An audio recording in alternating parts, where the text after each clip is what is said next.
Bien. Bonjour, je propose qu'on commence.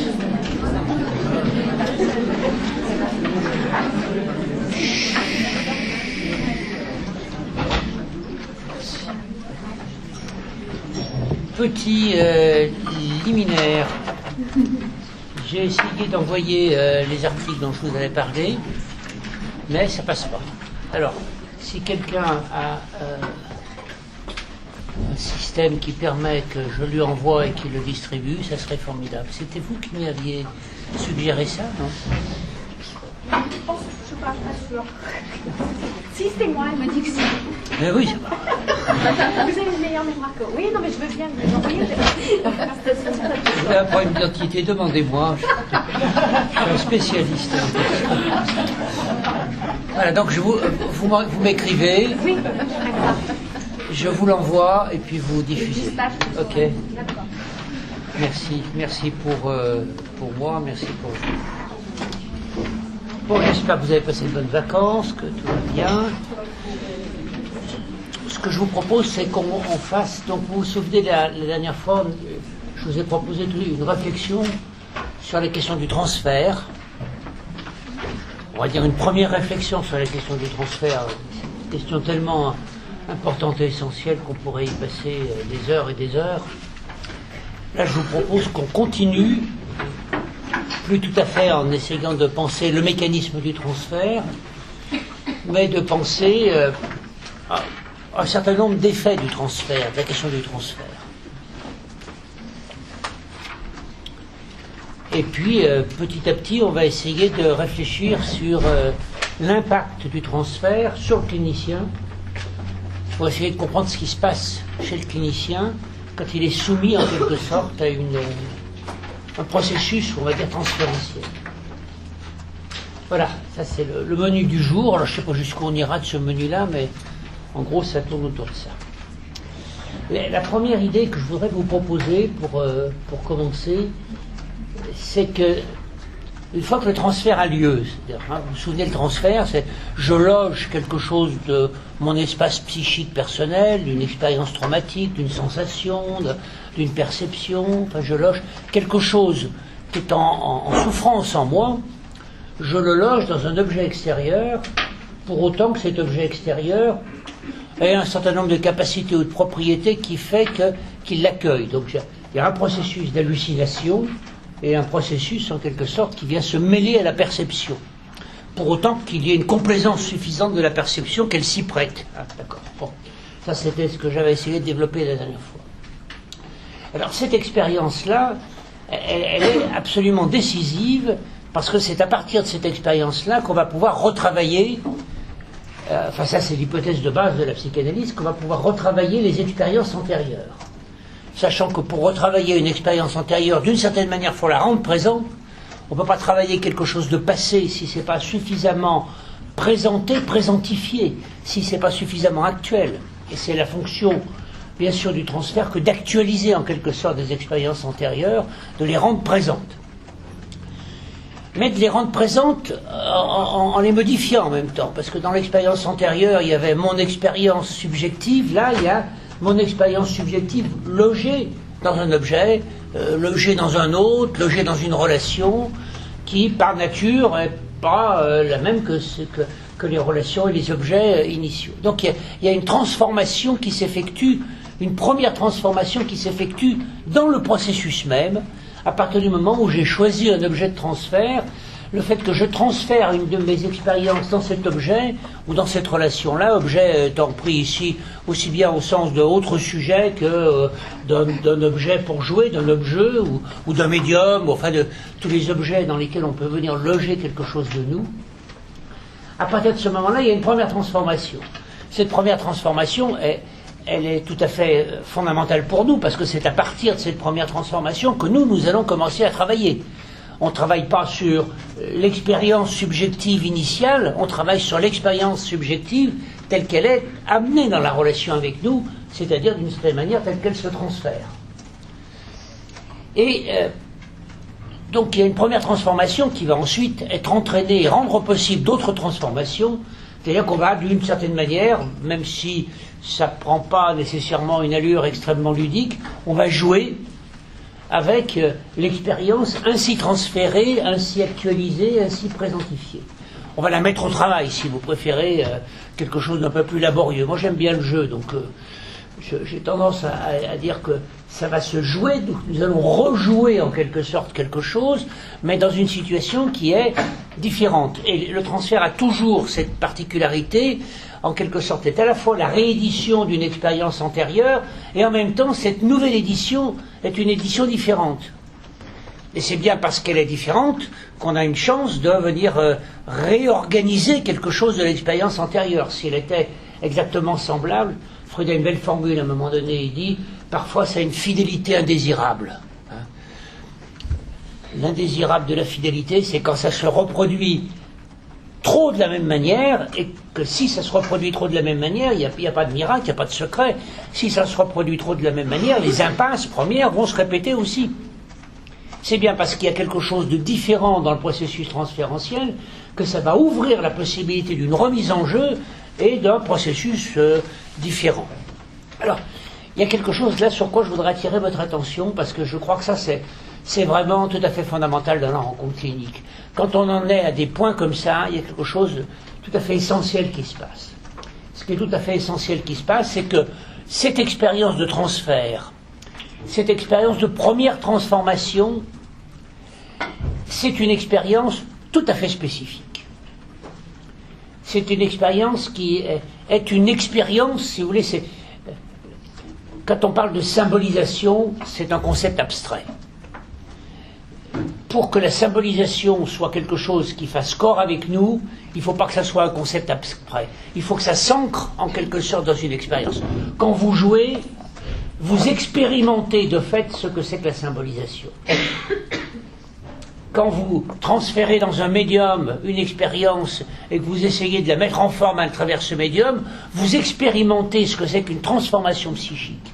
C'est-à-dire ces concepts abstraits de la métapsychologie, transformation, déplacement, condensation, etc., ne sont plus des concepts abstraits, ce sont des concepts qui vont s'ancrer dans l'expérience du sujet.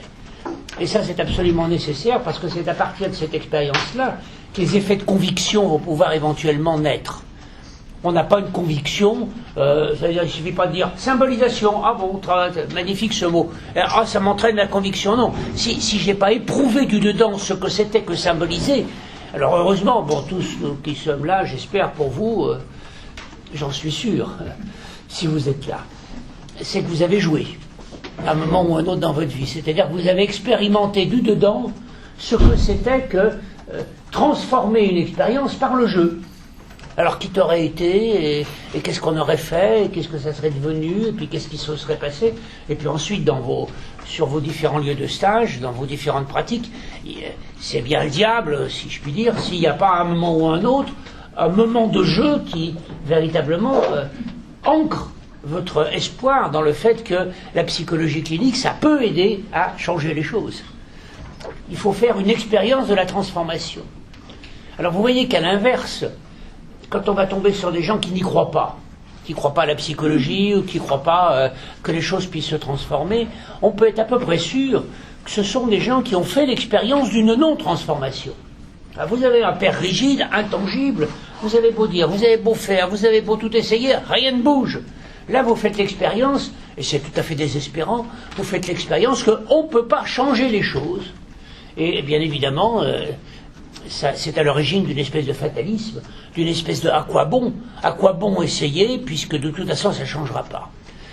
On ne peut espérer que les choses changent que si on a fait d'une certaine manière l'expérience que le travail de symbolisation pouvait les transformer. Donc, premier point que je souligne de cette expérience de transfert, c'est une expérience de transformation, c'est une expérience d'un vécu, ça offre un vécu, une expérience subjective de symbolisation. Et on peut dire aussi que un troisième élément de cette première transformation, c'est que, mettons, l'expérience qui a été traumatique, qui est à l'origine d'un point de souffrance chez moi, je l'ai subi. Ça m'est tombé dessus. Je ne l'ai pas choisi. Ça s'est passé comme ça. Ça s'est passé comme ça. C'est pas je qui l'ai produit. C'est ça qui l'a produit. Ça, les événements de la vie extérieure, ça, mes caractéristiques pulsionnelles internes, que je n'ai pas choisi non plus, qui sont comme ça, voilà. À partir du moment où je commence à jouer, à partir du moment où il y a un processus transférentiel, à partir du moment où, en quelque sorte, je prends la main, c'est-à-dire, je passe aux commandes, je rejoue quelque chose. Eh bien, quand je rejoue quelque chose, c'est comme si, d'une certaine manière, je commençais à recréer ce à quoi j'avais été confronté. C'est-à-dire qu'il y a un processus de bascule d'une position de passivation première, pas de passivité, mais bien de passivation première, en une expérience d'activation, en quelque sorte. Donc ça aussi, c'est tout à fait important, parce qu'on voit là, effectivement, comment, dans le processus transférentiel, il y a un sujet qui passe aux commandes. Il y a un sujet qui s'exprime. C'est bien pour ça que c'est important de partir du processus transférentiel, parce que c'est quand on part du processus transférentiel que, d'une certaine manière, on ne fait pas de la théorie du sujet. On part de là où en est le sujet, là où il active quelque chose, on pourrait dire là où il engage quelque chose dans la relation avec nous. C'est toute la différence qu'il y a entre vous retrouver en face d'un monsieur, d'une dame, d'un enfant, d'un autiste, que sais-je, et puis travailler sur une étude de cas. Quand vous travaillez sur une étude de cas, vous travaillez en disant il a fait telle association, il a dit telle chose, etc. Peu importe ce que le sujet a engagé ou pas engagé, vous travaillez sur du matériel clinique. Quand on est dans la rencontre clinique, on ne travaille pas sur du matériel clinique, on travaille sur la rencontre avec un sujet. Et ce que ce sujet engage, c'est déterminant pour savoir ce qu'on va pouvoir travailler. Alors on pourrait lui dire, écoutez, non, mais alors vos expériences, ça s'est passé historiquement. Hein. Il y a une époque où les psychanalystes ne savaient pas quoi faire des expériences de la Shoah. Alors tous les juifs qui allaient en analyse, ils en parlaient un peu, mais on ne leur répondait jamais, parce qu'ils ne savaient pas quoi en faire. C'est un point historique tout à fait intéressant. À partir du moment où vous ne savez pas quoi en faire, c'est comme si les psychanalystes se disaient, écoutez, moi c'est la castration, la scène primitive. Si vous avez éventuellement une séduction sexuelle, pourquoi pas, mais alors là, les camps de concentration, qu'est-ce que c'est que ce truc-là? On ne savait pas traiter psychédéliquement ça. Jusqu'en 1985. En 1985, une psychanalyste française, qui était vice-présidente de l'IPA à l'époque, qui s'appelle Janine Chasges-Kirgel, qui était juive, dans un congrès de Berlin, dit, mettez le point sur la table en disant, mais enfin, attendez, vous croyez que les gens, soit qui sont passés dans les camps de concentration, soit qui ont des proches qui sont passés dans les camps de concentration, vous croyez que ça n'a pas d'importance pour comprendre ce qui se passe en eux? Alors les gens se sont dit, bah, quand même, elle ne doit pas avoir complètement tort. Et à ce moment-là, il y a eu plein de juifs qui sont retournés, ou de gens très impliqués dans la question, qui sont retournés en analyse et qui ont enfin pu parler de quelque chose avec des gens qui ne leur disaient pas « écoutez, moi c'est la castration, là c'est une primitive », et ben, ouais. Ah bon. Donc c'est quand même tout à fait important de partir de ce que... Bon, alors les gens sont plastiques, hein, vous vous rendez bien compte que quand vous investissez, c'est tellement important d'être écouté. Si vous parlez de la Shoah et qu'on vous écoute pas, et si vous parlez de la castration et qu'on vous écoute, vous allez raconter des histoires de petites filles, des histoires de petits garçons, des histoires de différences des sectes. Vous allez en raconter parce que c'est tellement important d'être investi qu'on va en passer par les fourches codines de l'écoute de l'autre. Et c'est l'écoute de l'autre qui sélectionne à ce moment-là. C'est-à-dire que vous avez soit une écoute qui sélectionne dans ce que vous dites, ce qui est actualisé parce que vous reprenez appui sur le transfert, soit alors vous prenez appui sur vos théories, vous prenez appui sur vos dadas, vous prenez appui sur ce qui vous va bien, et à ce moment-là, c'est votre écoute qui détermine ce qui va être sélectionné chez l'autre. Alors, bon, la réalité, c'est que c'est toujours un peu de l'un et un peu de l'autre, mais il faut quand même qu'il y ait suffisamment de l'un, c'est-à-dire suffisamment de processus transférentiels, pour qu'il y ait quelque chose qui prenne. Ok, là-dessus. Alors, deuxième remarque. Une fois que l'expérience a été transférée, qu'elle s'est logée, que ça a créé un événement relationnel avec nous, que ça a créé... si on a utilisé une médiation, une production issue de cette médiation, une fois qu'il y a quelque chose donc qui s'est joué et mis en scène dans la rencontre clinique, à ce moment-là, on peut dire qu'il y a un deuxième temps. Alors parfois ce temps-là, ce temps-là, il est de toute façon toujours essentiel. Mais il peut être suivi, c'est assez fréquent d'ailleurs, ça se voit bien dans les dispositifs, il peut être suivi d'un deuxième temps, qui est un temps on va dire, de remise en jeu ou de mise au travail de ce qui a été mis en scène. C'est-à-dire qu'on va demander aux gens, ils ont dessiné quelque chose, par exemple un enfant dessine quelque chose, il le commente, et puis après il y a un temps où on va parler du dessin. Et parler du dessin, c'est, alors bon, l'implicite c'est associe à propos de ton dessin. C'est ça l'implicite, c'est dis-moi ce qui te vient à l'esprit à propos de ce dessin, dis-moi ce qui te vient à l'esprit à propos de pourquoi tu l'as fait et de ses particularités.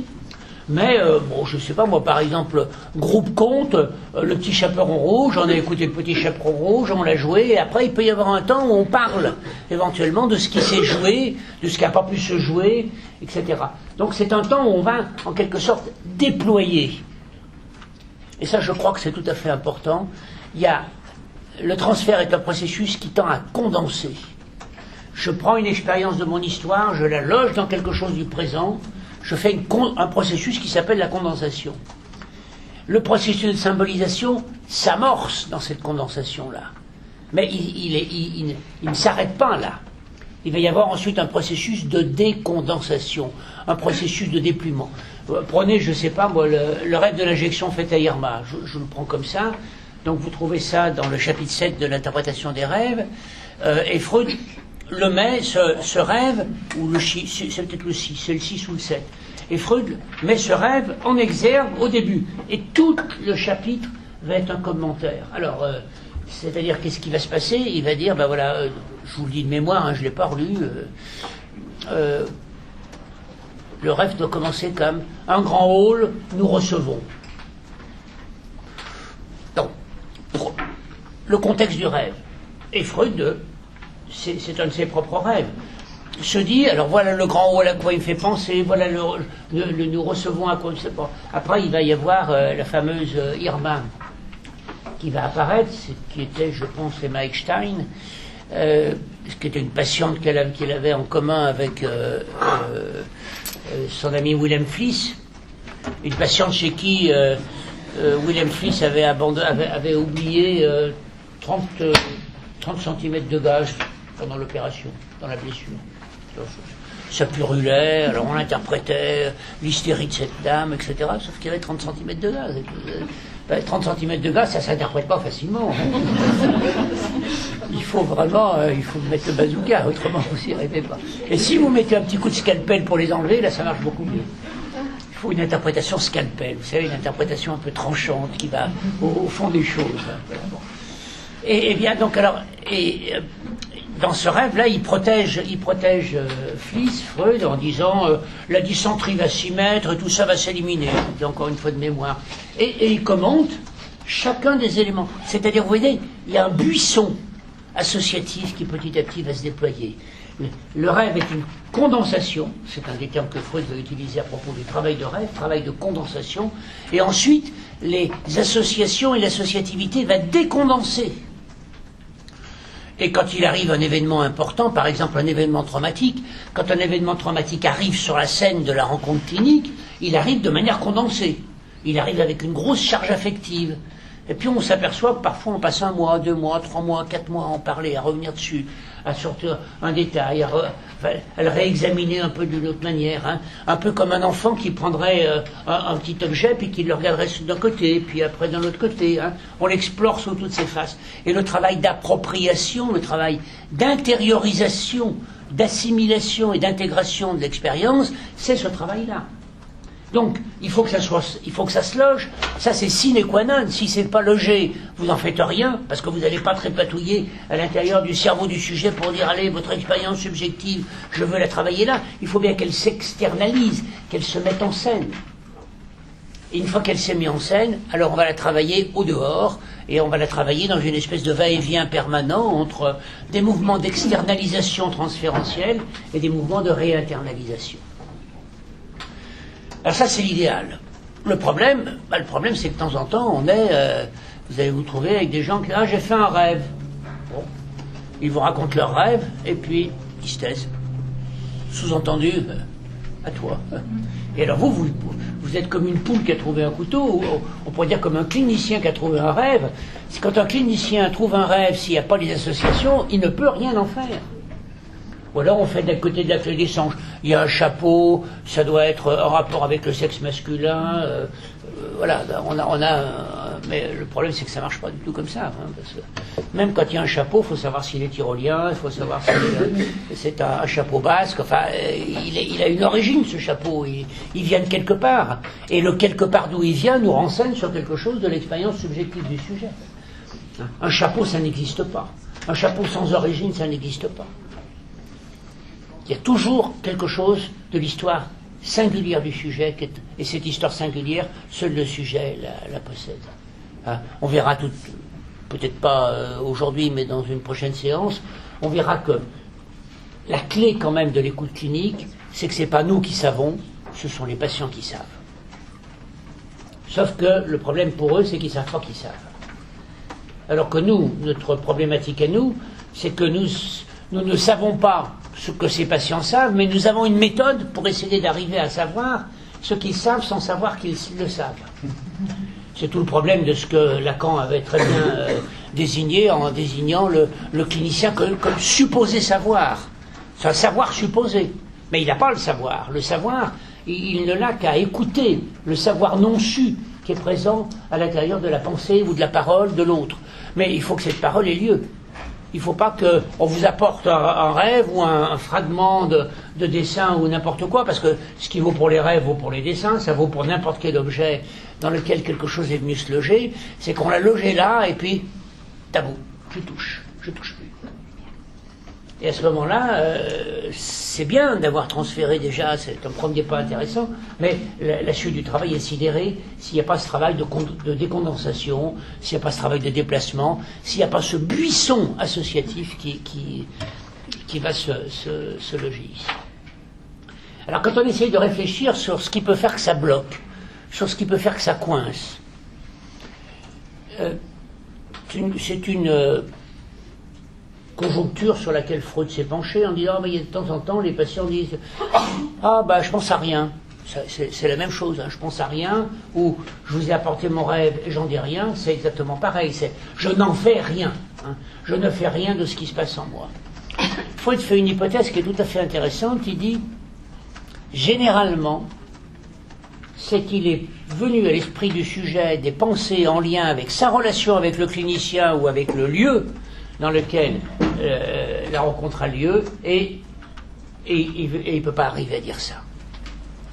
Alors, si on réfléchit, et je vous invite à réfléchir sur une difficulté tout à fait essentielle du processus de symbolisation dans la rencontre clinique. il y a ce que j'appellerais l'objet qui est à symboliser. L'objet qui est à symboliser, c'est l'expérience, c'est ce que j'ai logé au sein de la relation, c'est ce que je viens de tenter de mettre en forme à l'intérieur avec mon médium. Ça, c'est ce que j'ai à symboliser. Et puis il y a ce que j'appelle l'objet pour symboliser. Donc dans le transfert, il y a deux processus. Il y a un premier processus qui est, je prends quelque chose de mon histoire, j'essaye de le mettre en scène d'une manière ou d'une autre dans le présent pour arriver à essayer de me l'approprier, de le retravailler. Mais il y a aussi le transfert qui concerne la relation avec la personne avec qui je fais ça. C'est-à-dire cette fois le transfert pour symboliser. Donc vous voyez la différence, hein. J'ai une expérience historique, elle est à symboliser, mais je la symbolise au sein d'une relation, et cette relation aussi, elle est à symboliser. Alors, là on s'aperçoit que c'est quelque chose d'extrêmement difficile, et c'est pas quelque chose que tous les sujets, ou que n'importe quel sujet, dans n'importe quelle circonstance, peut faire. C'est compliqué, par exemple, de symboliser avec sa mère la relation à sa mère. D'ailleurs, on peut penser que si la nature nous a donné un père et une mère, c'est pour qu'on puisse symboliser avec papa ce qui se passe avec maman, et avec maman ce qui se passe avec papa. Parce que c'est beaucoup plus clair. J'ai ce qui se passe d'un côté, ça c'est ce qui est à symboliser, et je le symbolise avec un autre. Vous allez voir que souvent les patients vont essayer d'arriver à trouver une manière. C'est-à-dire, il se passe quelque chose à l'extérieur, mettons, avec leur chef, leur patron, leur conjoint, leurs épouses, leurs enfants, etc. Ils amènent ça à symboliser, et en quelque sorte, ils viennent symboliser avec nous une expérience qui s'est jouée ailleurs. En quelque sorte, le transfert, ça c'est un point tout à fait important, ça ne se passe pas qu'avec le clinicien. Si vous lisez l'article de 1912 de Freud qui s'appelle, je ne sais plus comment, il y a le mot transfert dedans, Freud dit, oh là, mais alors attendez, la relation avec le clinicien, c'est un cas particulier du transfert. Dans tous les systèmes de soins, il y a des tas de systèmes de transfert. Et il va même continuer un peu plus loin en disant, par exemple, la forte appartenance à une communauté religieuse, c'est une forme de transfert. Tomber amoureux, c'est une forme de transfert. Tomber haineux, c'est une forme de transfert. Hein? C'est-à-dire que quelque chose d'expérience prototypique de notre passé, nous les rejouons d'une manière différente, nous les rejouons d'une manière transformée avec un sujet présent. Freud a une très belle définition du transfert qui évite tous les pièges du narcissisme des cliniciens, parce que c'est quand même extrêmement narcissique de penser que le transfert c'est avec moi. Hein. C'est uniquement avec moi, c'est pas avec les autres. Tout à moi. Et vous avez même des gens qui ont érigé ça en technique. Vous arrivez, vous leur parlez de quelque chose qui vous est arrivé, ils vont dire ah, c'est exactement pareil que ce qui se passe ici avec moi. Tout le temps comme ça. Comme technique de soin. Bon. Inutile de vous dire que je ne suis pas complètement d'accord avec cette manière de travailler. Enfin, sauf si vous voulez travailler la mer Juive ou la mer Méditerranéenne, captatrice, vous savez, il m'a fait une angine, il m'a fait une grippe, il me fait que. C'est tout le temps aux parents qu'on fait les choses. Hein. On ne peut pas avoir une grippe simple sans lien avec sa mère, non. On fait une grippe à sa mère. Bon. Non, c'est très très typique. On a beaucoup moins ça dans le nord de l'Europe, hein, cette manière de tout rapporter comme ça. C'est très très ceinture méditerranéenne. Alors les juifs, effectivement, il n'y a pas que les mères italiennes, elles sont pas mal, les mères françaises, elles peuvent aussi goûter du truc de temps en temps. Voilà, donc, alors ce que dit Freud, qui permet de lutter, vraiment de lutter contre ça, c'est le déplacement de la situation historique sur la situation actuelle. Et la situation actuelle, c'est quoi ? Ça peut être ces gens qui débarquent en disant « je ne supporte plus mon mari, il m'a encore fait ci, il m'a encore fait... » C'est du transfert. Ça ne veut pas dire que le mari il est indemne de tout reproche, mais ça veut dire que si les gens viennent vous voir pour vous parler à vous de ce que fait le mari, c'est que ce que fait le mari n'est pas sans lien, parce qu'autrement, à la limite, on envoie le mari en thérapie, mais on ne va pas aller parler à quelqu'un de ce que l'autre lui fait. Si ça me fait quelque chose, ce qu'il fait, c'est que ça me fait quelque chose en fonction de mon histoire. Okay, inévitablement, si vous voulez. Et c'est la dimension sur laquelle on est supposé travailler. Il y a des gens qui disent « oh là là, amenez-le-moi ». ce pervers narcissique. Mais là, on sent qu'on n'est plus tout à fait dans une bonne clinique. On sent qu'on a commencé à dérailler un peu quand on fait ça. Hein. Donc, toujours est-il que situation historique transférée sur la situation actuelle. Et quand un sujet arrive en vous disant répétitivement voilà ce qui se passe dans ma vie, voilà ce qui se passe dans ma vie, et que ce qui se passe dans sa vie, c'est en lien avec ce qui se passe sur son lieu de travail, avec un voisin, avec un conjoint, avec un enfant, etc., vous pouvez être sûr d'une chose, c'est que c'est là qu'est le processus transférentiel. Ils ne nous ont pas attendu, les gens, pour faire le transfert. Le transfert, il se passe dans leur vie. Par contre, là où ils ont besoin de nous, c'est pour analyser ce qui se passe dans ce transfert-là. Donc, autrement dit, on a bien une disjonction entre la situation à symboliser, c'est celle qu'ils amènent, et la situation pour symboliser. Et j'aime autant vous dire que on travaille de manière un peu plus facile que lorsqu'on est au cœur de la situation transférentielle et que les patients ont à analyser ou à tenter de comprendre quelque chose qui se passe en direct avec nous. D'abord parce qu'il faut qu'ils commencent à oser, et c'est pas si évident que ça de dire à quelqu'un je pense que vous êtes complètement incompétent, vous y comprenez rien, ça fait des années que je vous amène mon argent, que je viens vous voir, etc. Et regardez, ça n'a pas bougé. Alors, ils ne le disent pas comme ça, ils disent non, ça ne change pas beaucoup. Enfin, c'est une forme atténuée et tout le reste est sous-entendu, c'est-à-dire qu'est-ce que vous foutez, quoi. Je me demande si la psychanalyse ou la psychothérapie ou la psychologie clinique c'est bien adapté à moi. Peut-être aller voir un cognitiviste. Remarquez, ils vont les voir et ils reviennent après. Parce que ça marche pas mieux. Ouais, ça... Pas là-dessus, en tout cas. Voilà, donc, cette distinction-là. Cette distinction-là, elle suppose que quand même, ça soit dans la vie des gens que ça se passe. Remarquez, c'est ce qu'il y a de plus naturel, parce que les événements, pour tout à chacun, c'est dans notre vie. C'est parce qu'on a eu des événements dans notre vie qui ont été compliqués qu'on va voir un psy. On ne va pas voir un psy en disant je vais voir un psy pour vivre une expérience de symbolisation importante avec lui que je vais pouvoir symboliser avec lui. C'est exceptionnel. Il y a quelques psychologues qui font ça, ou des psychiatres, mais généralement c'est pas comme ça que ça se passe. J'ai des trucs dans ma vie qui ne vont pas et je vais parler des trucs de ma vie qui ne vont pas. D'accord ? Et donc ça se passe dans la vie. Et parfois c'est un peu compliqué. Parfois c'est un peu compliqué que ça soit avec le patron que quelque chose de la relation avec le père se rejoue. Parce que le patron c'est pas le père. On a beau dire ah c'est comme mon père, oui non mais c'est comme. Il y a une petite différence entre les deux, mine de rien. C'est qu'à un moment donné il y en a un qui peut dire allez fou, va voir ailleurs si j'y suis et puis ça peut avoir des incidences sur le travail du sujet, etc. Alors une chose que nous avons petit à petit inventée dans le cours de l'histoire des pratiques de thérapie en psychologie clinique, ça va être de disjoindre, de proposer un espace qui va disjoindre l'objet à symboliser et l'objet pour symboliser. Et en réalité, toutes les pratiques à médiation proposent une telle disjonction. C'est-à-dire qu'on dit au sujet, écoutez, ce que vous avez à symboliser, vous allez le mettre en scène à travers cette médiation-là. Et puis après, on en parlera. Donc on disjoint les temps, autant que faire se peut, on disjoint les espaces où ça se joue, et bien évidemment, c'est plutôt plus facile de se mettre à manipuler activement, voire à être agressif à l'égard d'un médium qu'à l'égard directement du corps, du psy ou de la relation avec le psy.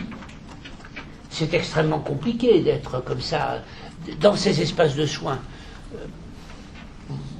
Ça arrive que des patients psychotiques soient violents à l'égard des thérapeutes. Quand on regarde comment ça s'est passé, généralement, on s'aperçoit qu'ils n'ont pas été violents comme ça spontanément. C'est qu'il s'est passé un certain nombre de choses qui ont conduit à cette situation-là en impasse, et en particulier des situations de surdité des soignants. Bon, alors ça arrive qu'on n'entende pas quelque chose, c'est à ce moment-là que ça explose. La violence, elle vient quand même très très souvent lorsqu'il y a une espèce d'incapacité à se faire entendre. Bon, je parle des adultes, là, avec les enfants c'est un peu plus compliqué, c'est un peu différent. Mais c'est quand même relativement complexe, et ça a tout le temps des conséquences, parce qu'il y a toujours des représailles. quand on est violent à l'égard d'un soignant, il y a toujours, dans les espaces de soins, il y a toujours des représailles. Alors, ce qu'on va proposer, c'est effectivement que quelque chose vienne se rejouer dans la relation avec le médium, et là, ça va être l'objet à symboliser, et quelque chose va se symboliser avec un objet pour symboliser, et en gros, c'est la tâche, la fonction qui va être dévolue au clinicien. Ce qui veut dire qu'on propose en quelque sorte un objet de déplacement du transfert. Ne nous leurrons pas trop. Ce qui se met en scène sur les médiums, ça concerne bien quelque chose qui nous concerne nous, ou qui concerne quelque chose de la relation avec le clinicien. C'est bien quelque chose de la relation avec le clinicien qui est déplacé en quelque sorte sur le médium. Mais ça se travaille plus facilement sur le médium que directement dans la relation avec le clinicien. Et puis, il y a des médiums. Mais prenons un processus de symbolisation que vous connaissez tous, le jeu de la bobine. Quand Freud analyse le jeu de la bobine, il dit l'enfant voit sa mère partir quand il est petit, et puis elle revient. Quand il joue à la bobine, c'est lui qui passe aux commandes, il attache une ficelle à travers une bobine, et c'est lui qui éloigne la mère, et c'est lui qui fait revenir la mère. Vous vous rendez bien compte que ça, il ne peut pas le faire avec la mère. Quand vous avez 17-18 mois, vous n'allez pas attacher votre mère avec une ficelle, la balancer par de l'autre côté, c'est pas possible. Donc ça veut dire qu'il y a quelque chose qu'il ne peut pas faire. Il ne peut pas transférer. Donc il va le jouer.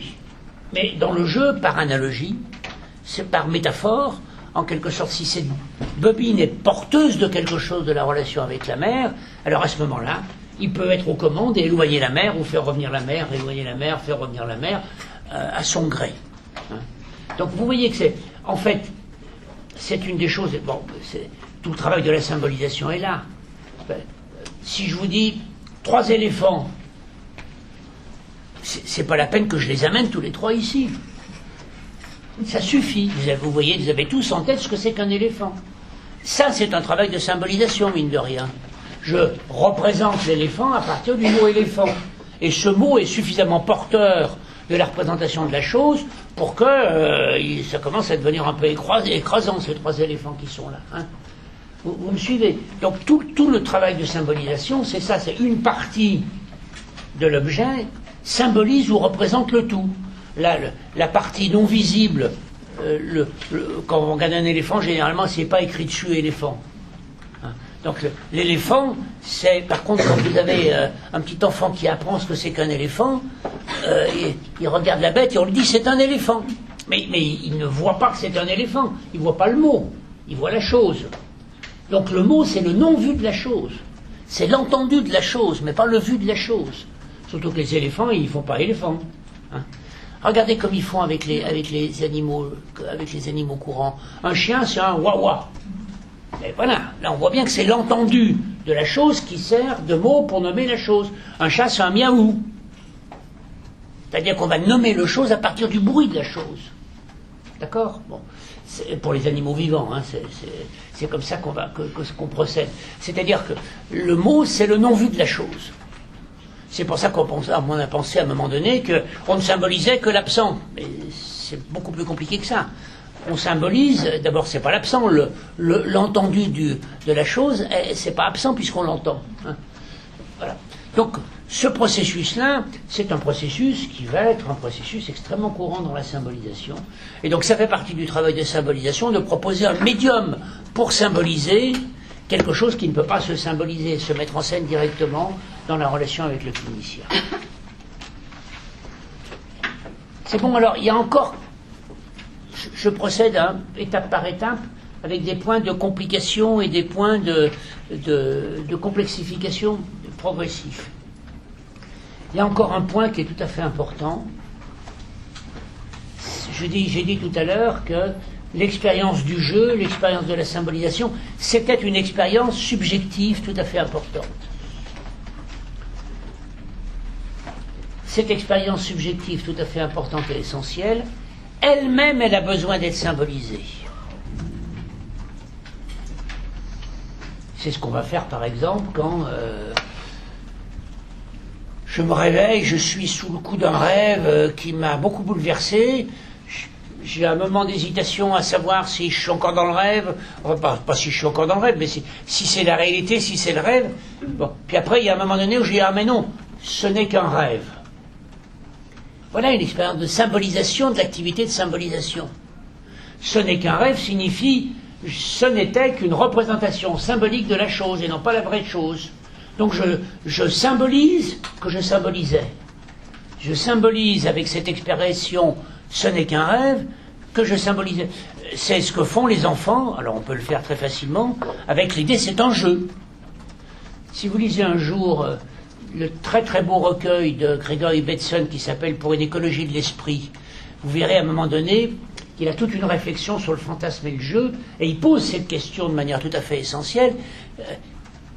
Comment on symbolise que c'est un jeu? C'est-à-dire quelle est cette catégorie particulière de choses à l'intérieur de notre tête qui est espace du jeu, qui est jeu, expérience de jouer. Hein.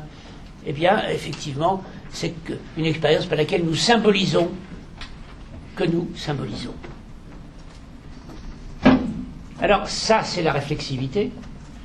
C'est le fait que toutes les fois que nous sommes en train de vivre un processus, théoriquement, il y a un deuxième processus qui catégorise le processus premier. Je symbolise, et j'ai un deuxième processus qui dit « je symbolise que je symbolise ». Dans le syndrome d'automatisme mental, par exemple, décrit par de Clérambault et qui affecte les schizophrènes, on voit très bien que cette opération est dissociée.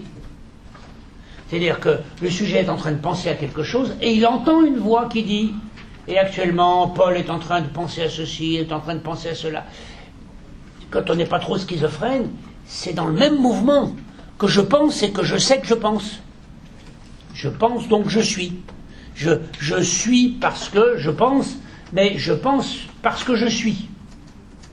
Donc quand j'ai un processus à l'intérieur de moi, il y a toujours une boucle qui dit « et ce processus est à l'intérieur de moi ». C'est ça le processus de subjectivation, c'est ça le processus de réflexivité, c'est ce qu'on appelle avoir conscience de. Je pense et j'ai conscience de penser. Hein, d'accord, c'est clair. Bon. Eh bien, ce processus-là, il ne marche pas tout à fait bien chez tout le monde.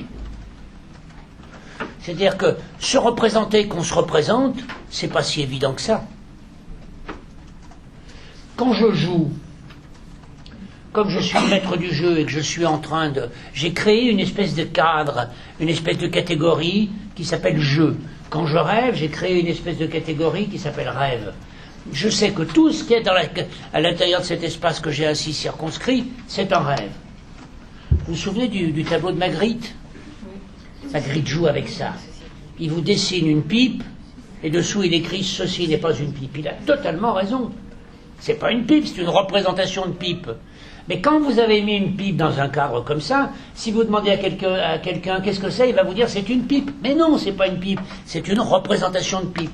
Mais nous ne cessons d'estomper cette catégorisation. Si quand je vais au cinéma, j'arrête pas de me dire voilà, mais c'est du cinéma. Non, mais ça c'est un film. Non, mais d'accord, mais ça, il vient de la tuer, mais en fait c'est du théâtre. Je peux absolument, ça peut pas marcher. Pour que ça marche, il faut qu'il y ait ce dédoublement subtil à l'intérieur de nous, où ça prend, on y est, et en même temps, il y a quelque chose qui dit, non mais attends, t'es au cinéma, non. Mais ce quelque chose-là, c'est la même chose qui se passe quand nous rêvons. Nous rêvons, c'est accompagné d'un silencieux permanent, je rêve, je rêve, je rêve. Quand je joue, c'est accompagné d'un silencieux permanent, je joue, je joue, je joue. Bon. Mais il y a des choses où on ne sait pas si on rêve, on ne sait pas si on joue. On ne sait pas dans quelle catégorie ça va se ranger. Alors là, c'est manifestement l'un des problèmes majeurs qu'on va rencontrer avec les problématiques borderline, avec les problématiques psychotiques et avec tout ce qui, dans la vie de chacun d'entre nous, est particulièrement investi. Quand quelque chose est particulièrement investi, les gens disent, mais non, enfin, c'est ton fantasme. Comment c'est mon fantasme? Mais je l'ai vu de mes yeux vus, je l'ai vécu. Regarde la souffrance que j'ai. Tu vois bien que c'est pas mon fantasme, c'est ma réalité. C'est pas ma réalité, c'est la réalité. Eh ben non, c'est pas la réalité. C'est pas vrai. C'est ma réalité vécue. Et ma réalité vécue, c'est une représentation de la chose. La preuve, c'est que la même chose, deux personnes ne vont pas vivre pareil. Mais dans l'intensité ce qui nous affecte, de ce que nous vivons à un moment donné, eh bien, il n'y a plus ce petit cadre qui dit « et ceci est une représentation, et ceci est ta représentation, et c'est la manière dont tu as vécu la situation, et c'est la manière... » Mais regardez comme c'est désagréable pour les gens de dire « Ah, mais c'est comme ça que tu l'as vécu. » Comment c'est comme ça que je l'ai vécu? Je l'ai vécu comme ça parce que c'était comme ça. Mais non, c'est pas vrai. Mais c'est extrêmement malpoli d'ailleurs de dire ça aux gens. Hein, c'est ton vécu. C'est une disqualification, ça veut dire non. C'est comme quand on dit aux gens, c'est ton imaginaire, quoi. Hein. Les malades imaginaires, c'est pas les vrais malades, hein, c'est les malades qui s'imaginent être malades, qui sont les malades de l'imaginaire. Mais bon. C'est pour ça que j'aime pas bien ce terme, moi, que je préfère réalité psychique. Donc, alors, vous voyez, je résume, hein. Je transfère. Quand je transfère, je transforme. Quand je transforme, je vis une nouvelle expérience qui est l'expérience du jouer, l'expérience du transformer, l'expérience du symboliser.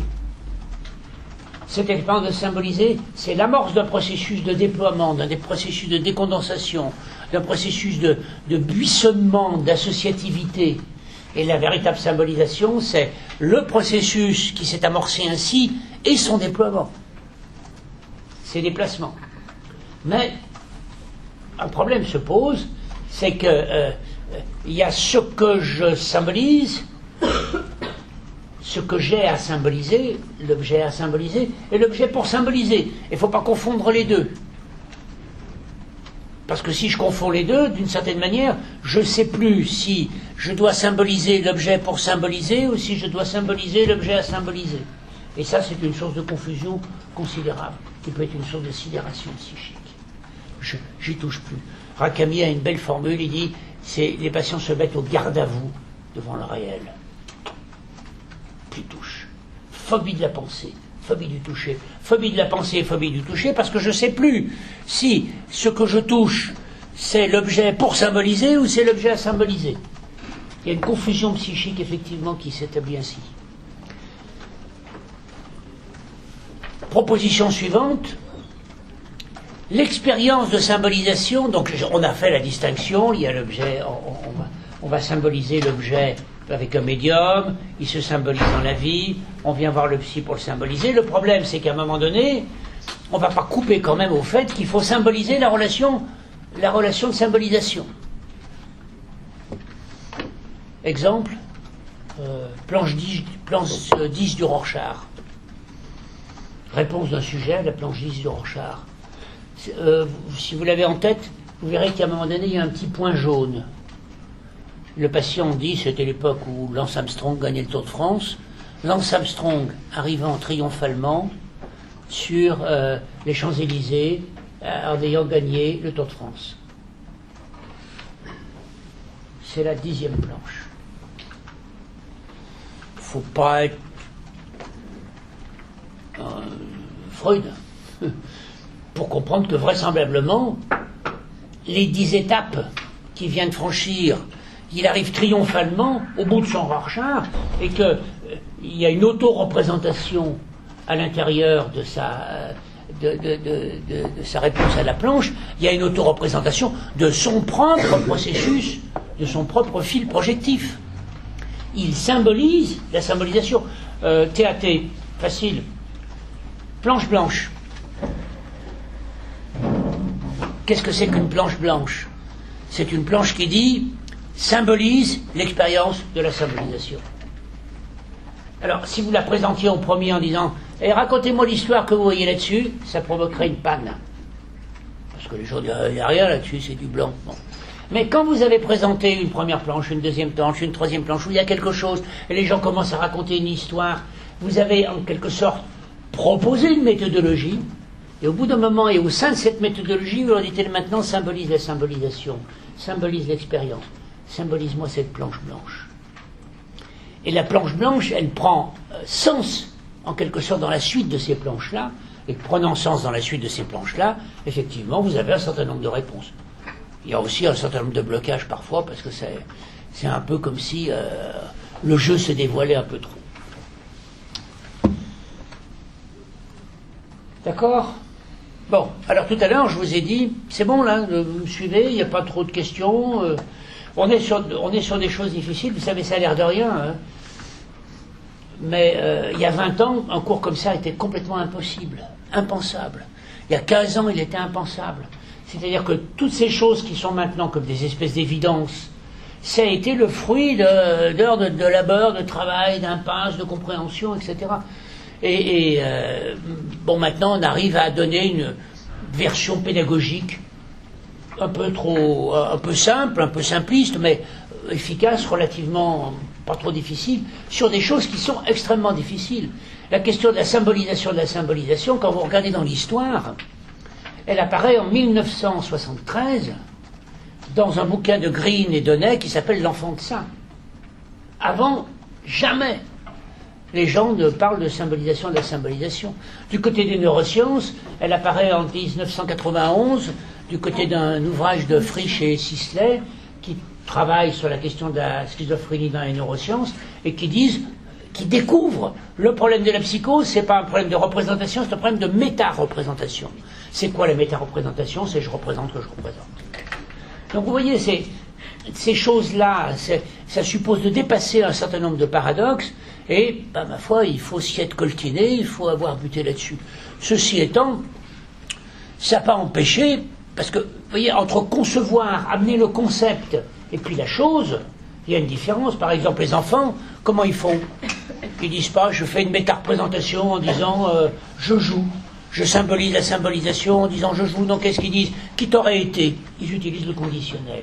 Et le conditionnel, c'est un embrayeur qui dit, ah, ou alors ils disent, il était une fois. Et le il était une fois, et c'est quelque chose qui est une porte ouverte en quelque sorte, qui signifie, attention, nous n'allons pas être dans le monde de la quotidienneté, nous allons être dans un monde fantastique.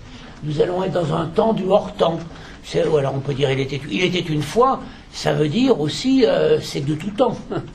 Il a existé un temps où, alors effectivement, vous introduisez des génies, des sorcières, tout ce que vous voulez. On est dans un autre monde, on est dans l'ouverture de cet espace imaginaire. Mais l'ouverture de cet espace imaginaire, ça suppose effectivement quelque chose qui soit une catégorie. Et que cette catégorie, elle soit la catégorie objet de l'espace, de la symbolisation. Ça va? Bon, écoutez, je suis bien content.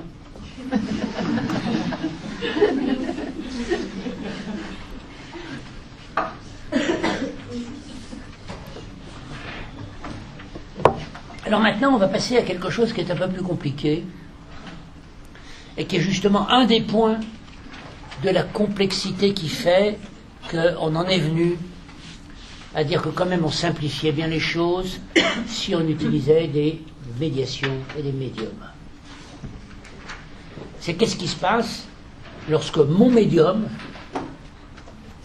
c'est pas un médium distant, mais mon médium, c'est le clinicien lui-même.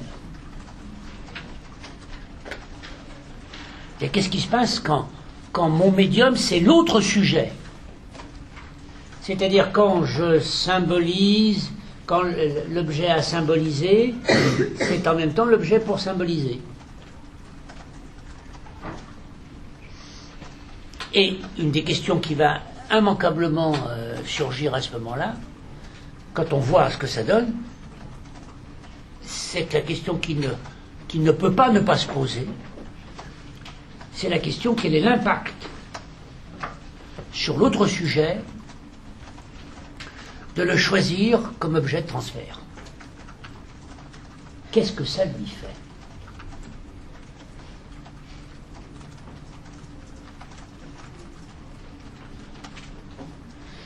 C'est une question qu'on a travaillée historiquement en disant « Ah, c'est un problème de compte transfert ». Mais non, c'est aussi un problème de transfert. C'est à quel compte je peux accepter d'utiliser l'autre pour jouer avec l'autre. Et pourquoi la question se pose? Elle se pose parce qu'en clinique, il y a des sujets qui sont incapables de le faire. Je parlais tout à l'heure du garde à vous devant le réel de Racamier. on dit beaucoup de bêtises sur les transferts des patients psychotiques. Moi, je travaille quand même encore maintenant avec des patients psychotiques. Je peux vous dire que pour qu'ils acceptent de commencer à jouer avec moi, il y a du travail. Ça ne se fait pas tout seul. Parfois, effectivement, ça bascule. C'est-à-dire qu'il y a des moments où ils sont délirants. Alors là, en effet, je suis un con, c'est énorme, c'est psy, c'est incroyable, etc. Mais c'est parce qu'il y a un débordement délirant du sujet. Mais quand ils sont de sang-froid, alors que les patients névrotiques disent ah tiens, j'ai vu la petite statue là-bas, je me suis dit ah tiens, ça doit lui être donné par sa femme, oh peut-être pas par sa femme, peut-être par sa maîtresse, ah oui c'est peut-être, et puis ils se mettent à broder, à raconter, et puis ils jouent avec moi, ils jouent avec ma représentation. J'ai jamais vu un de mes patients psychotiques se mettre à faire ça. Éventuellement, ils jouent avec les objets de ma salle d'attente. Il y a des articles, il y a des journaux, etc. Et alors, ils arrivent et ils m'amènent ce qu'ils ont lu dans les journaux et avec lesquels ils ont commencé à jouer. C'est pas mal. Moi, je trouve que c'est pas trop loin. Hein. On est dans le transitionnel, ou pas loin du transitionnel. Mais jouer directement, c'est le jour où avec un de mes patients, on peut commencer à jouer. Oh, je vous raconte une histoire formidable comme ça. Mais vous allez voir, c'est l'émergence d'un moment de jeu chez un patient psychotique. C'est Racamier qui me racontait ça. Précisément, il était dans ces questions qui sont comment symboliser. Alors, il y avait un patient qui s'appelait Jacques, et ce patient, toutes les fois qu'il lui arrivait quelque chose de pas trop mal, immédiatement, il le sabotait. Il le cassait, il le détruisait, ou il faisait quelque chose qui faisait que les bénéfices qu'il aurait pu trouver de ce qui lui était arrivé étaient immédiatement annulés. Et le Racamier essaye d'inventer quelque chose et il lui propose le truc suivant. Il lui explique que il y a en lui un anti-Jacques. Et que toutes les fois que Jacques a quelque chose de bien, anti-Jacques est jaloux. Donc anti-Jacques casse ce que Jacques a quelque chose de bien. Et Racamier lui explique que peut-être que toutes les fois qu'il a quelque chose de bien, il devrait donner quelque chose à anti-Jacques, comme ça le calmerait. Alors, ils installent un petit cochon anti-Jacques, ils le mettent dans l'armoire à pharmacie, et toutes les fois que Jacques a quelque chose de bien, on lui dit attention, n'oublie pas anti-Jacques, alors il va mettre une pièce dans la petite tirelire anti-Jacques, et ça marche pas mal. Ça marche même tant et si bien que, alors là après, donc les choses vont leur train. 6 mois plus tard, un infirmier va boire un canon à la cafétéria de l'hôpital avec le Jacques en question, et Jacques commande, c'est lui qui commande un Coca-Cola pour l'infirmier, un Coca-Cola pour lui, et un verre d'eau. Non, c'est pas un verre d'eau, c'est un verre de quelque chose, mais je ne sais plus quoi, peu importe. L'infirmier se dit tiens, qu'est-ce qu'il nous fait, et il le met ostensiblement dans une troisième position. Et au moment l'infirmier prend son courage à deux mains, il lui dit mais le verre d'eau il est pour qui? Et le patient lui dit c'est pour anti-Jacques. Et alors là, on a l'émergence d'une capacité de jouer. Là, on a l'émergence d'un patient qui est capable de s'approprier en quelque sorte la représentation symbolique de l'anti-Jacques. On n'a plus besoin de la tirelire, on n'a plus besoin d'aller mettre des pièces. Vous voyez, c'est dans la représentation que ça se joue. Là, on voit l'émergence de la symbolisation. Mais c'est des mois de travail. Hein. Ça ne se fait pas comme ça, ce travail. Alors, donc, j'en étais à la question, qui est la question tout à fait cruciale et qui concerne de très nombreuses situations de la rencontre dans laquelle on est avec les patients. C'est la question de savoir comment est-ce qu'ils peuvent nous utiliser comme médium. Alors c'est ce que j'appellerais l'utilisation du médium transférentiel. Alors vous allez me dire, mais quand on est en position d'être l'acteur ou le favorisateur de la symbolisation, quand c'est l'objet pour symboliser, il nous utilise bien. Et effectivement, il nous utilise bien à ce moment-là. Il nous amène une situation Et il nous l'amène pour qu'elle soit symbolisée. C'est une forme d'utilisation, et c'est déjà quelque chose. Mais, en quelque sorte, il ne joue pas avec notre capacité de symbolisation, il l'utilise. Alors, petit à petit, déjà, être capable de faire ça, au fond, c'est avoir commencé à pouvoir se représenter que pour symboliser quelque chose de notre expérience, nous avons besoin de l'autre.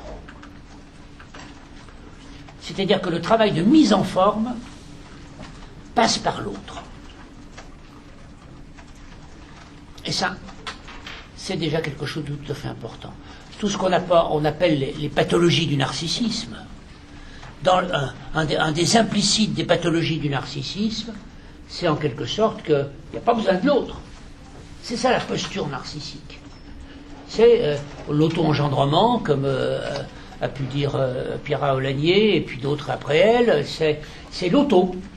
C'est la position autistique, qui est l'extrême limite de la pathologie du narcissisme. Je n'ai besoin de personne. En tout cas, sûrement pas d'un autre sujet. Je peux avoir besoin de la main de l'autre, je vais prendre la main de l'autre, j'instrumentalise la main de l'autre, mais je ne passe pas par le fait qu'il est sujet. Quand un enfant autiste commence à vous prendre en compte comme sujet et à rentrer en relation avec vous, c'est déjà qu'il en est sorti, d'une certaine manière. Donc ça veut dire qu'il faut avoir pris conscience du fait que, entre moi et moi, il y a le reflet de l'autre. La mise en forme de quelque chose de moi passe, en quelque sorte, par la parole à l'autre. Ça, c'est très très blessant sur un plan narcissique. Ça veut dire que je ne suis pas le maître dans ma maison. Ça veut dire que je suis travaillé par des points énigmatiques. Ça veut dire que j'accepte la dépendance à l'autre. Et la dépendance à l'autre, c'est quelque chose d'extrêmement effrayant. Et plus vous êtes dans la précarité, plus vous êtes dans la difficulté, plus la dépendance à l'autre est terrible. Et à la fois, c'est ça le paradoxe, plus vous en avez besoin, plus c'est terrible. Précisément parce que vous en avez tellement besoin que vous risquez de vous retrouver pieds et poings liés, complètement livrés à l'autre, tellement votre besoin est important. Et donc, chez ces gens de la grande précarité, c'est tout le paradoxe dans la difficulté du soin dans lesquels on est avec les enfants autistes, avec les SDF, avec certains patients psychotiques, etc., qui disent « mais moi je ne suis pas malade, j'ai besoin de rien ». Or, c'est ceux que nous trouvons les plus malades, les plus mal en point. C'est ceux pour qui on a le sentiment que véritablement il faut absolument trouver le moyen de les aider. Et regardez les SDF, si vous pointez d'un petit peu trop près et que vous commencez à leur dire « oh là là, dans la rue, mais allez, venez, il y a un hôtel social, on va vous faire manger, etc. » Vous revenez le lendemain, ils ont disparu. Parce que la dépendance est extrêmement blessante. C'est une des choses qui nous blesse le plus, la dépendance. Je suis en train d'attendre ma chérie, elle me fait attendre. Premier temps, je me dis quand même, elle abuse un peu, puis elle me fait attendre un peu trop. On s'en pouvait qu'il lui soit pas arrivé quelque chose. Elle était en voiture. Oh là là, la nuit. Peut-être qu'elle s'est endormie au volant. Je commence à imaginer des choses terribles. Et d'où ça vient que je me mettais à imaginer des choses terribles comme ça? Si ce n'est que la colère que j'ai contre elle, qui me fait attendre, que la blessure qu'elle m'inflige quand elle me fait attendre, trouve à l'intérieur de mes représentations inconscientes une voie d'accès qui se manifeste à moi sous la forme de bang, un accident, bang, il lui arrive malheur. Donc on voit comment mais pourquoi c'est comme ça? C'est parce que quand l'autre vous fait attendre, il y a des gens qui détestent attendre. Hein. Quand l'autre vous fait attendre, il y en a beaucoup qui détestent attendre. Et d'ailleurs, je ne connais pas beaucoup de gens qui aiment bien attendre, à part du côté des anorexiques, mais parce qu'il y a une érotisation tout à fait considérable de l'attente. Mais la plupart du temps, on n'aime pas trop. Mais pourquoi on n'aime pas? Parce que quand on attend, on mesure la dépendance dans laquelle on est par rapport à l'autre. On mesure la place de l'autre pour nous. Et c'est blessant sur un plan narcissique. Alors quand les gens sont parfaitement à l'heure, ça va, ça s'estompe. C'est le bon contrat, le contrat narcissique. On est d'égal à égal. Mais quand il y en a un qui fait attendre l'autre, il y a un déséquilibre narcissique qui se fait jour. Alors si l'autre arrive, on dirait, écoute, je suis désolé, vraiment, excuse-moi, oh, ça va, ça atténue, ça vient passer de la pommade sur la blessure narcissique et ça nous permet de dire, non mais c'est pas grave. Bon. Mais si l'autre arrive, on dit, ah bon, oh bon, t'avais qu'à lire un livre. Oh là là. Hein? T'as qu'à te passer de moi. Alors, j'en étais à ce point-là pour ouvrir la question de l'inévitabilité du fait que je suis obligé de passer par l'autre médium, pas le médium inerte, mais l'autre sujet. Vous comprenez bien que la pâte à modeler, je la fais attendre, elle me fait attendre, on s'en fout. Ça n'a pas d'importance, ça n'a pas d'impact. Il n'y a pas de dépendance par rapport à la pâte à modeler. Si ça se joue avec l'autre sujet comme médium, si c'est avec l'autre sujet qu'il faut que je symbolise à la fois que j'ai quelque chose à symboliser et qu'il faut que je symbolise, à ce moment-là, je lui dis quelque chose, il me dit rien, je leur dis quelque chose, il me dit toujours rien, sans même. Hein, il y a un vécu d'hémorragie. J'ai commencé à lui livrer des choses essentielles et importantes de moi, et il n'y a pas de retour. C'est terrible le silence du clinicien. Je pense que je ne peux pas arriver à comprendre pourquoi, pendant tant d'années, on a vanté ce silence du clinicien. Et je veux dire qu'on dise, nous n'avons pas à répondre à la question exacte qui nous est posée. Vous avez des enfants ? On n'a pas à répondre. Et qu'on n'ait pas à répondre du tout à quelque chose qui nous est adressé, c'est quand même une toute autre question. Ben, prenez ça, n'importe quelle situation dans la vie, vous parlez à quelqu'un, il ne vous répond pas, vous lui reparlez, il ne vous répond pas, alors soit il est sourd comme un pot et vous l'excusez, soit au bout d'un moment vous commencez à vous énerver, mais enfin tu pourrais répondre quand je te parle.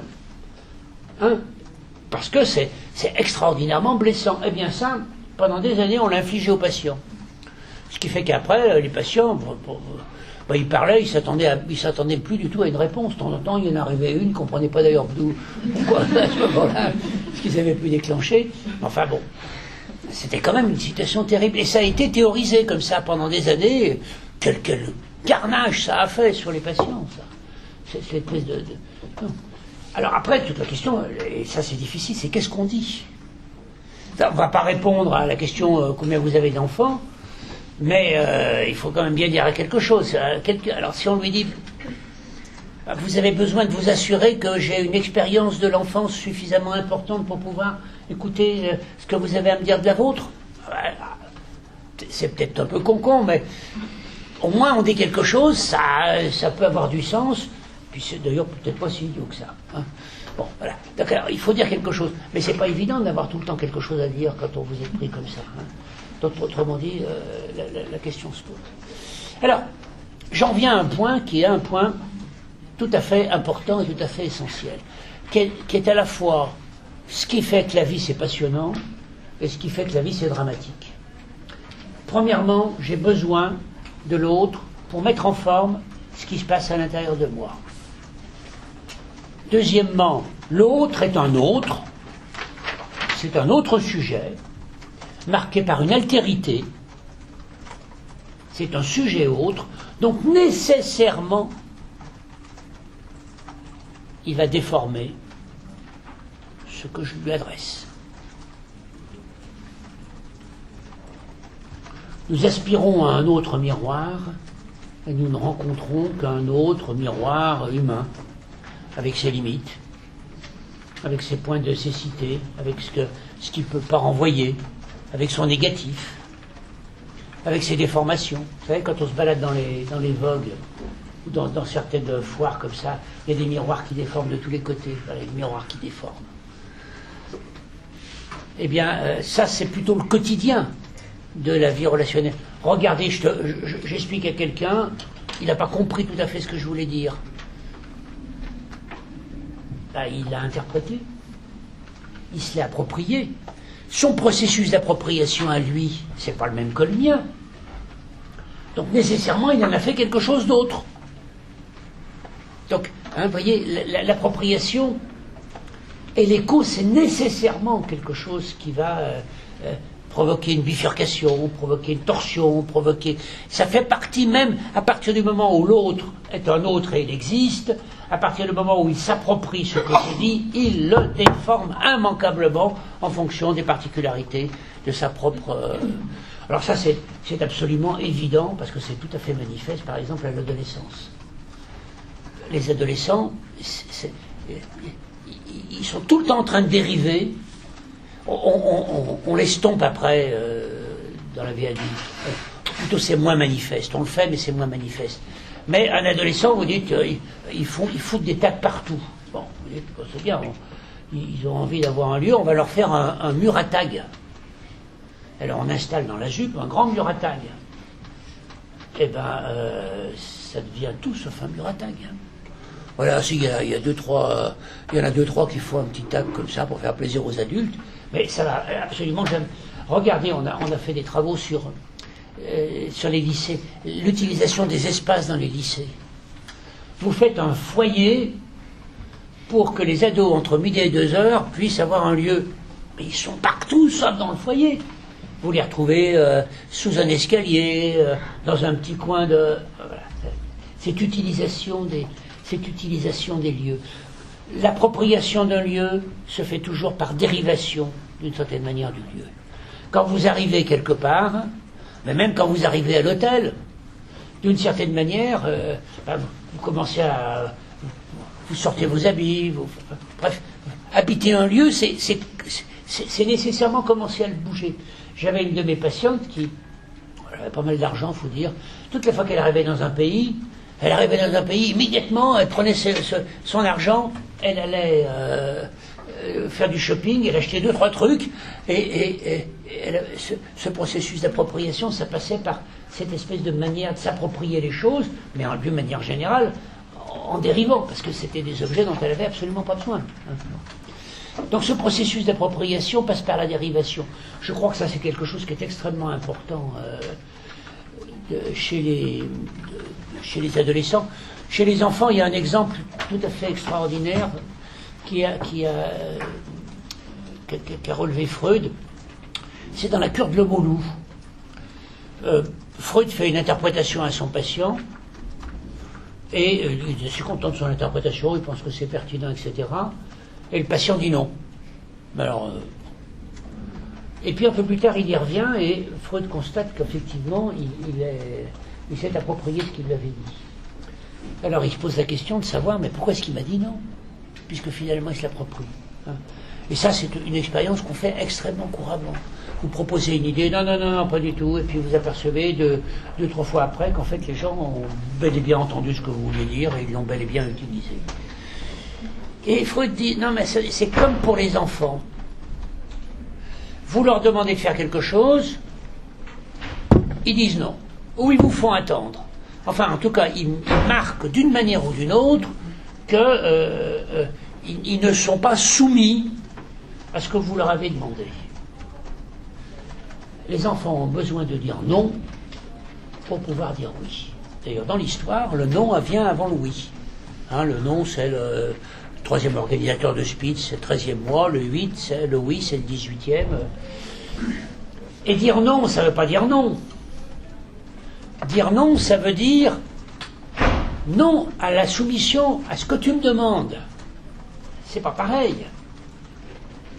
Et il faut pouvoir dire non pour que le oui ait un sens. Si je veux m'approprier quelque chose, il faut que j'ai d'abord le droit de dire non.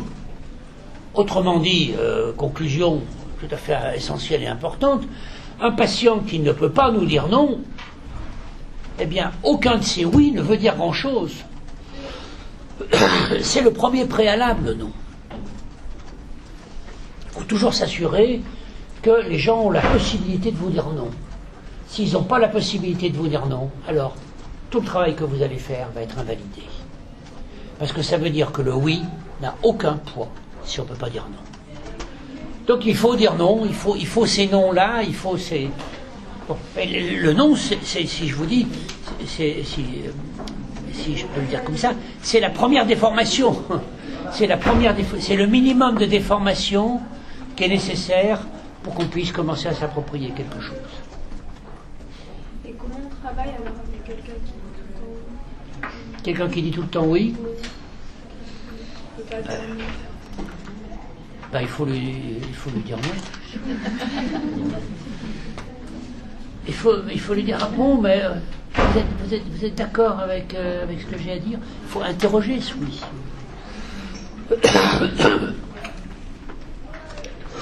Il faut trouver la bonne manière de l'interroger, parce que là je vous en ai proposé une un peu caricaturale, mais il faut trouver la bonne manière d'interroger ce oui.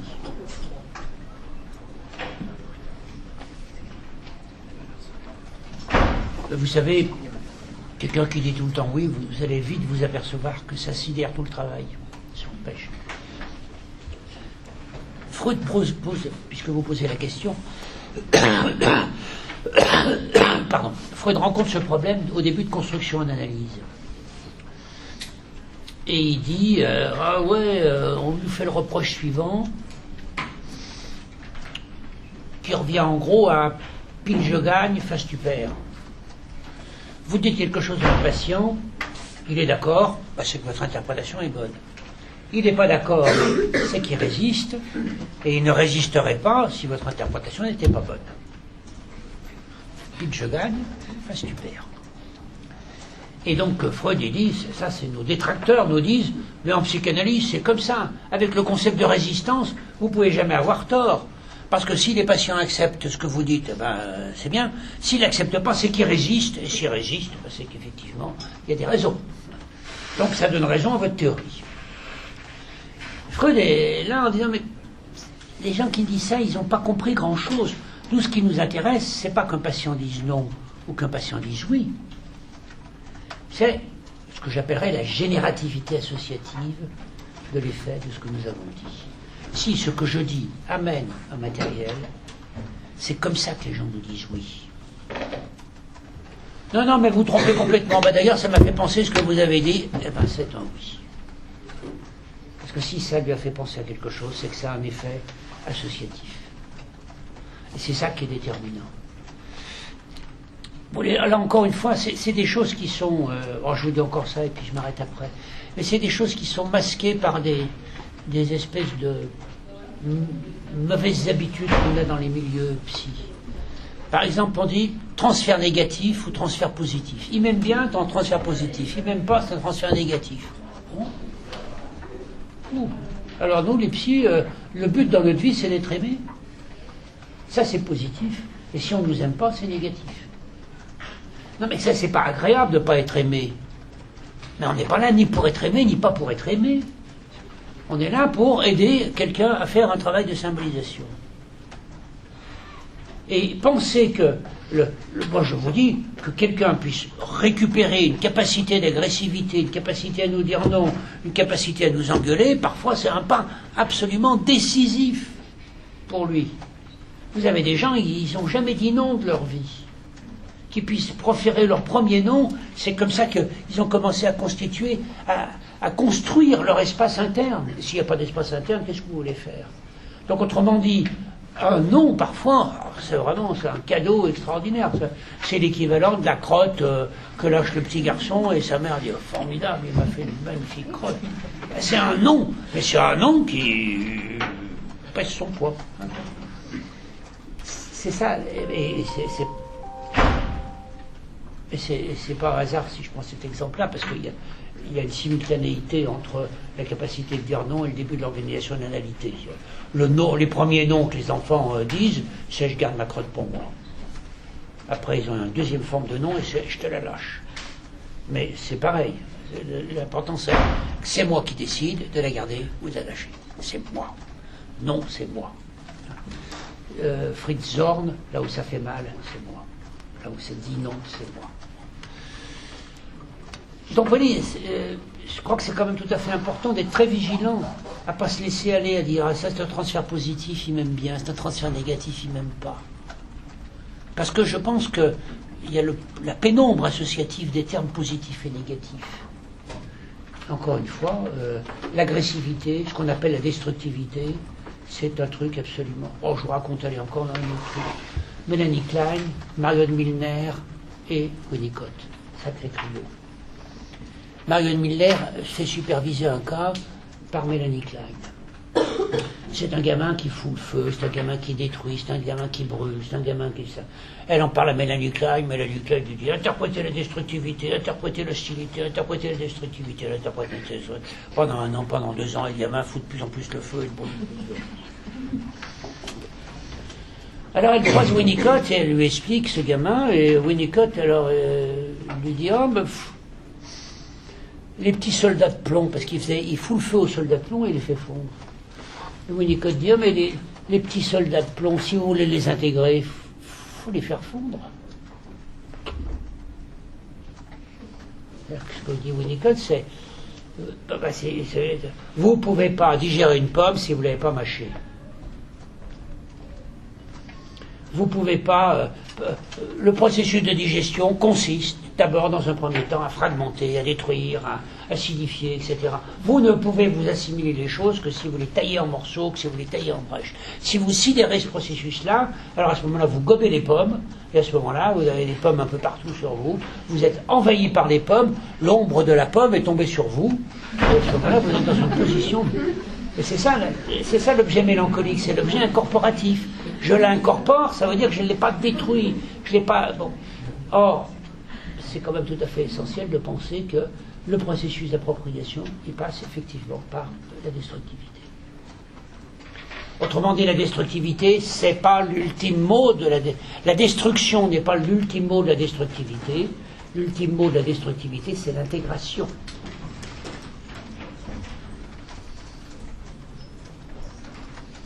Bon, alors, j'en étais là pour dire tout à l'heure, ce qui nous importe, nous, c'est la générativité associative.